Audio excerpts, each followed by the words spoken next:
वृक्षों से ही धरती शस्य श्यामला। लेखक वेदमूर्ति पंडित श्रीराम शर्मा आचार्य। रेगिस्तान में पेड़ नहीं होते ऐसा कहा जाता है। वस्तुतः कहना यह चाहिए कि जहाँ पेड़ नहीं होते वहाँ रेगिस्तान होता है। पेड़ों के अभाव में हवा के वेग, शुष्कता और मौसम के असंतुलन के कारण ही रेगिस्तान होते हैं। बरसात का आकर्षण करने के लिए पेड़ न होने से राजस्थान के इलाके में रेगिस्तान तेजी से बढ़ता जा रहा था। इससे राज्य सरकार बड़ी चिंतित थी।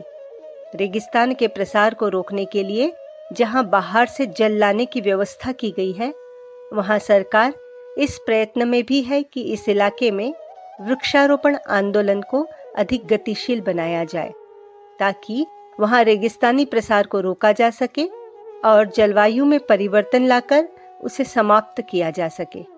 ऐसा हो जाएगा तो हजारों लाखों एकड़ जमीन कृषि के लिए निकल आएगी और हजारों किसानों को काम मिल जाएगा। इससे न केवल समृद्धि ही बढ़ेगी वरन खाद्य समस्या का समाधान भी होगा। इसमें वृक्षारोपण से आशानुकूल सफलता मिली भी है। धरती माता को शस्य श्यामला कहकर उसकी वंदना की गई है। यह पुण्य नाम उसे इसलिए दिया गया था कि वह वृक्ष बेल और लता गुल्मों से सदैव आच्छादित रहा करती थी। ऊंचाई से इसका पिंड सर्वत्र हरा भरा नजर आता है। वह शोभा बड़ी सुंदर लगी। कवि ने उसे भाव नेत्रों से देखा तो वह इस मनोहर रूप पर मुग्ध होकर रह गया। तभी उसने इसे शस्य श्यामला की उपाधि से विभूषित किया। पृथ्वी की परिक्रमा करने वाले रूसी अंतरिक्ष यात्री यूरी गगारिन सद्भावना यात्रा पर भारतवर्ष आए तो पत्रकारों ने उनसे अंतरिक्ष यात्रा के संस्मरण पूछे। गगारिन ने बताया कि संभवतः पृथ्वी ही समस्त खगोल में एक ऐसा ग्रह पिंड है जिससे सुंदर और कोई दूसरा पिंड नहीं। इस सौंदर्य का कारण उन्होंने इसकी प्राकृतिक सुषमा हरितिमा वृक्षावली को ही बताया। वृक्ष न होते तो यह धरती भी एक उजड़ी एवं सुनसान जैसी स्थिति में रही होती। तब अंतरिक्षवासियों को तो क्या, धरती वालों को ही यहाँ किसी सौंदर्य के दर्शन न होते। यहाँ सर्वत्र उदासी से दिखाई देती और उसका प्रभाव लोगों की मानसिक स्थिति पर भी पड़े बिना न रहता। माघ फाल्गुन के महीने में जब पतझड़ हो जाता है और वृक्षों के केवल ठूठ मात्र रह जाते हैं तो न जाने कैसी आत्मिक आकुलता उत्पन्न होती है।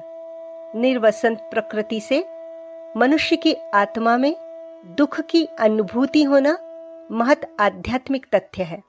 जबकि दूसरी ओर सावन भादों के महीनों में आंतरिक उल्लास, प्रगाढ़ प्रेम भावनाएं, प्रसन्नता, सरसता आदि के उद्गार अपने आप उमड़ने लगते हैं। उन दिनों प्रकृति सर्वत्र हरी भरी जान पड़ती है। उसी के प्रभाव स्वरूप इस प्रकार की सरस भावनाएं जागृत होती है। वृक्षों की पंक्तियों और फूलों से मनुष्य को सौंदर्य और कलापूर्ण जीवन की प्रेरणा मिलती है। सेमर फूलता है तो चांदनी रात में उस स्थान की चारुता अनुपम हो उठती है। अमलतास के पुष्पों का गहन आच्छादन देखते ही बनता है। आमों की बौर, कचनार की शोभा, तगर, गुल्म, गुलाब, हार सिंगार, मोगरा, चमेली, जूही, चंपा, कनेर, गेंदा, कमल, इससे वातावरण की सुवास बढ़ती है। ये पुष्प मनुष्य को हंसना सिखाते हैं, प्रसन्नता प्रदान करते हैं, सुगंध बिखेरते हैं और मनुष्य को सौंदर्य के प्रति प्रेम की प्रेरणा देते हैं। परमात्मा का मुक्त हास उन फूलों में ही विकसित हुआ है। फूलों से लोगों का स्वागत करने की प्रथा है। फूलों के गुलदस्ते से कमरे, ऑफिस सजाए जाते हैं। प्रेम के प्रतीक के रूप में लोगों को भेंट किए जाते हैं। पाश्चात्य देशों में दाम्पत्य प्रेम के रूप में मंगल मिलन में पुष्पों का आदान प्रदान होता है। भारतवर्ष में तो कोई भी धर्मानुष्ठान या मंगल कार्य फूलों के बिना संपन्न ही नहीं होता। देवता और भगवान तक फूलों को पाकर प्रसन्न होते हैं। मनुष्य की प्रवृत्तियों को इस प्रकार कलात्मक, सौंदर्य युक्त एवं ऊर्ध्वगामी बनाने वाले ये फूल भी वृक्षों की ही कृपा की देन है। पर्व मनाने और उन अवसरों पर विशेष पुण्य प्रयोजन रखने की परंपरा हमारे भारत देश में बहुत ही प्राचीन काल से चली आ रही है। श्रावणी पर्व का महत्व इनमें से सर्वाधिक है। उस दिन अपने ऋषियों, पितरों को श्रद्धा समर्पित करते हैं। आचार्यों ने देखा कि वृक्ष परोपकार के प्रतीक हैं और बिना मोल मांगे मनुष्यों और पशुओं को छाया, फल, हरियाली प्रदान करते हैं। इसके अतिरिक्त और भी अनेक लाभ वृक्षों से मिलते हैं। मानव जीवन में वृक्ष वनस्पतियों का बहुत बड़ा हाथ है। भोजन, वस्त्र, निवास आदि में वृक्षों का ही योगदान अधिक रहता है। इसलिए वृक्षारोपण, उनका पूजन एवं अधिकाधिक हरियाली पैदा करना प्रत्येक मनुष्य का कर्तव्य है। श्रावणी पर्व पर इस कर्तव्य की पूर्ति का एक निश्चित विधान आदि काल से चला आ रहा है, पर अब उसे बहुत थोड़े क्रियाकांड के रूप में मना लिया जाता है। उसके व्यवहारिक पहलू यूं ही अछूते रह जाते हैं। इस पुण्य पर्व पर प्रायः प्रत्येक व्यक्ति को एक वृक्ष लगाना चाहिए, उसका पूजन करना चाहिए और जब तक वह इतना समर्थ न हो जाए कि अपनी खुराक आदि स्वयं ग्रहण करने लगे, तब तक उसे खाद, पानी, मिट्टी और पर्याप्त सुरक्षा प्रदान करते रहना चाहिए। देश की आबादी में से यदि 50% व्यक्ति भी इस पर्व पर अपनी रचनात्मक श्रद्धांजलि प्रतिवर्ष प्रस्तुत करते रहें और 50 करोड़ वृक्ष हर साल लगाते रहें, तो यह धरती सचमुच फिर से शस्य श्यामला बन जाए। व्यक्तिगत रूप से यह कार्य हर व्यक्ति को करना चाहिए। सामूहिक रूप से वृक्षारोपण सप्ताह भी मनाने चाहिए। ऐसे आयोजन धार्मिक रहे तो और भी अच्छा है।